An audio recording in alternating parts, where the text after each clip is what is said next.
Take that risk.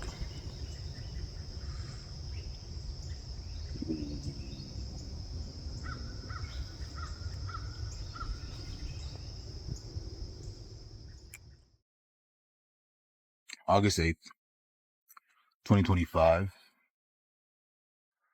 I met a 66-year-old woman working at Jason's Deli. No, while I was working at Jason's Deli, I met a 66-year-old woman at the salad bar, encountered her, and the conversation went from blue cheese and ranch to what I like to call 15 minutes of gold. Just 15 minutes of stories, anecdotes, and life advice that I just couldn't get anywhere else besides an authentic source.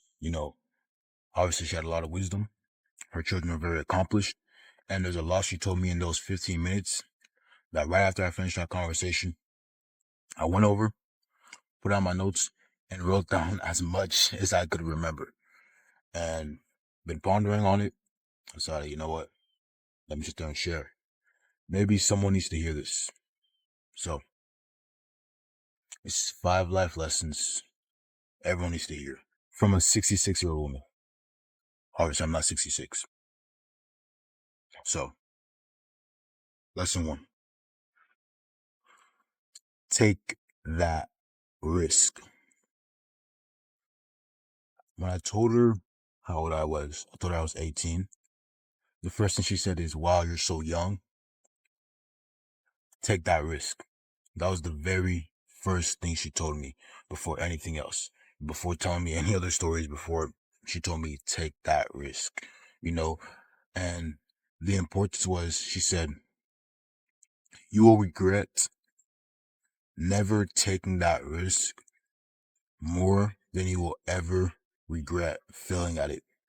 So, taking that risk, start that business, start that YouTube channel, go talk to that person, send that email, ask for that promotion, just take that risk because, again, when we're 80 years old, we're not going to say, man, I wish I took less risk. Man, I wish I didn't go after what my heart desired. That's not what's going to happen. That's not what people are going to say. That's not what you're going to say when you're sitting there looking back at your life. You're not going to wish, man, I wish I sat around more in my house and didn't talk to people, or I wish I didn't do what I wanted to do. No. That it also means apply for that scholarship. It also means apply for that class. Take that class that you want to take. Go to that school that you want to go. Pursue that degree that you want to, pursue. There's so many different things that entail and take the risk that I can't even name it all here. But that was the first lesson she gave me. And it was the best lesson she gave me because obviously I want to start a YouTube channel. And that's exactly what I'm doing here. So the first lesson that she gave me was take that risk. Lesson number 2. If you can't write a book about the life you're living, are you even living? And this is more on the fact of, are you living a life that you're proud of? Are you living a life that you're going to look back on and say, that's the life I lived. I'm happy to live that. I'm happy to read that book. And I'm happy to reread that book over and over and over and over again. Are you going to say that about the life that you lived? And this is important, that don't just live a life for the sake of adventuring, or don't just live a life for the sake of it being exciting. Live a life. This quote means live a life that you're going to be proud about. Live a life that meets your standards. And it's important that if a life is meeting your standards, don't let those standards be have a job, come back home, and watch Netflix. Pursue a relationship, pursue a promotion, pursue, fitness, pursue stuff that gets your blood pumping, your blood boiling, pursue those uncomfortable situations, do things that you wouldn't normally do.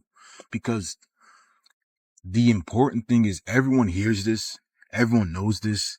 You only get one life. You only live one time. But how many of us are really living like that? How many of us are really living like you can die tomorrow?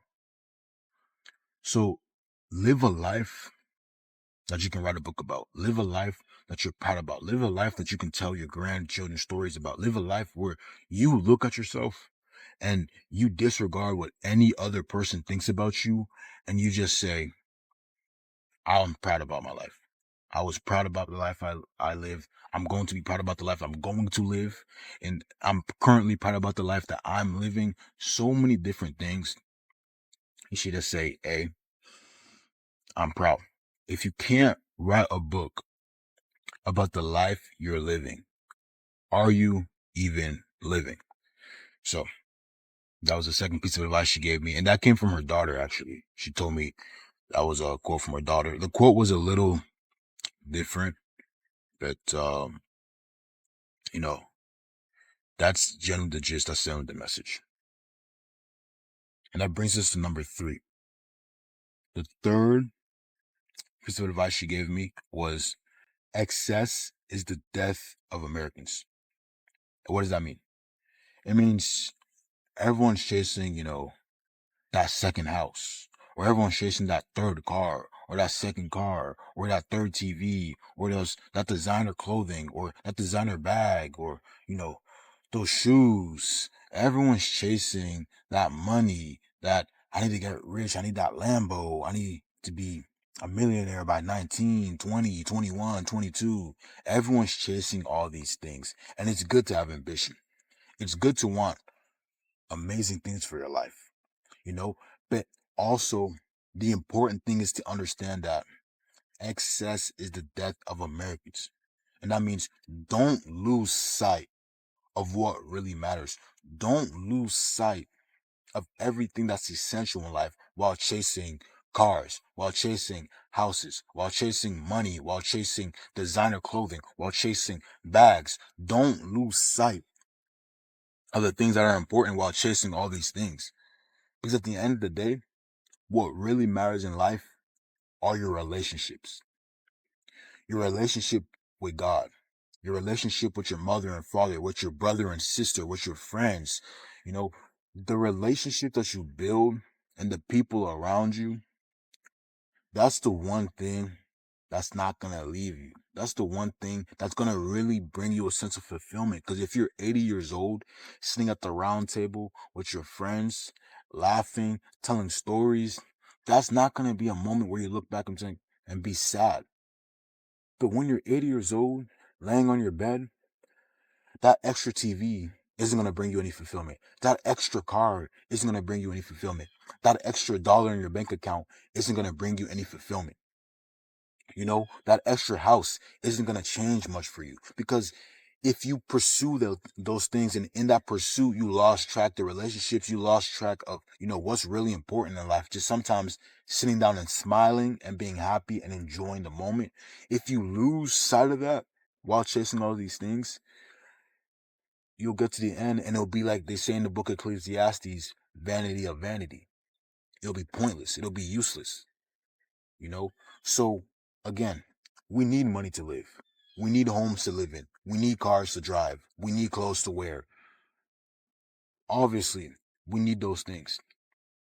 But it's important that chasing excess might be the death of you. Chasing excess is where it becomes a problem. Have big goals, have ambitions, but understand that only deprive yourself of the things that really matter for a season and nothing more than a season. Because the whole grand scheme of life, the importance is the relationships that we build. Again, the relationship with God and the relationship with your friends and family and the people around you. So prioritize that and focus on that. And the fourth life lesson that Mrs. Kelly gave me was don't stop, but level up. What does that mean? When you get to that stage in your life where you're at the pinnacle, or you're at the top of wherever you're at, don't stop. Because there's no more room for you to grow. There's nothing left for you to discover. Where you are, you've reached the top, and that's amazing and that's great. But you need to get up and level up. You need to go to that next level where you're not the best. You need to go to that next level where you're not level one. You know, just because you're the best player in an inferior league doesn't mean you should stop at that league. You should say, I'm number one in this inferior league, and I see the big leagues over there. I see a bigger league over there, something for me to conquer. Let me get up and let me be number one here, and let me be, last place over there, and climb my way back up and conquer yet another league and conquer yet another challenge and conquer yet, another adversity. Conquer those things, and don't just be complacent. Don't be satisfied with reaching the pinnacle of one level when you know that you desire that other level. You know that you can get to that other level, but you just want to stay where you're comfortable. And, you know, getting comfortable, being comfortable. I'm not talking about retirement. I'm talking about in the midst of your life, in the midst of your career, whether that's, whatever you're pursuing, don't stop, but level up. Level up to that next stage that you really want to go, that you really want to be in. And number 5, the 5th lesson she gave me is, what are you doing right now? And again, this came from a quote from an antidote to the story she was talking about concerning her daughter, but I don't remember all the all the details, so I don't want to not do it justice by telling that story and not getting the details right. So I'm going to focus more on the lesson and the goal. So, what are you doing right now? What does that mean? Don't ever think that you're done. Don't ever think that, oh, look, I made it to where I'm at now. I can take it easy. I made it to where I'm at now. Smooth sailing. You know, don't say, hey, look, I'm number one in school. I don't have to worry too much. Let me just relax. Don't get that promotion and go, I'm not gonna come into work as early. I'm not gonna turn in deadlines as early. I'm not gonna turn as work that's as quality as I used to when I was chasing that promotion. I'm not gonna be as punctual. I'm not gonna be who I was because look, I made it. I got what I wanted. Let me sit back and let me just relax. You know, don't be that person. Don't get to that stage where you just become complacent, because complacency invites sloth. Complacency invites laziness. Complacency invites all these things that you don't need. And it's important to always be pursuing something in your current state. Again, I'm not talking about retirement. I'm talking about you living your life. You have things that you should be pursuing. In the midst of the present time of your life, don't sit there and think that you're done, because you're not. Don't sit there and think that there's nothing for you to do, because there's always something for you to do. Understand that there's always something that you can pursue right now. Don't sit there and get lazy and get complacent because you think you've arrived.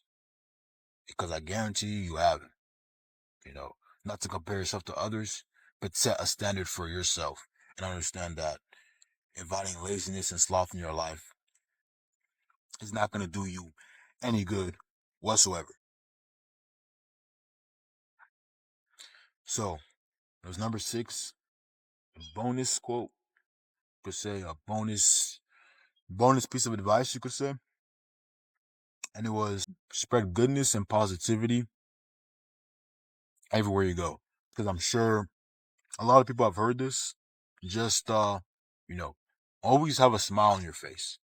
Always, ask for names. Always be willing to do that handshake. Always have that positive energy around you, as you walk, as you talk, whether that's going to school, whether that's going to work, whether you're just in the line at Starbucks, whether you're just going for a walk.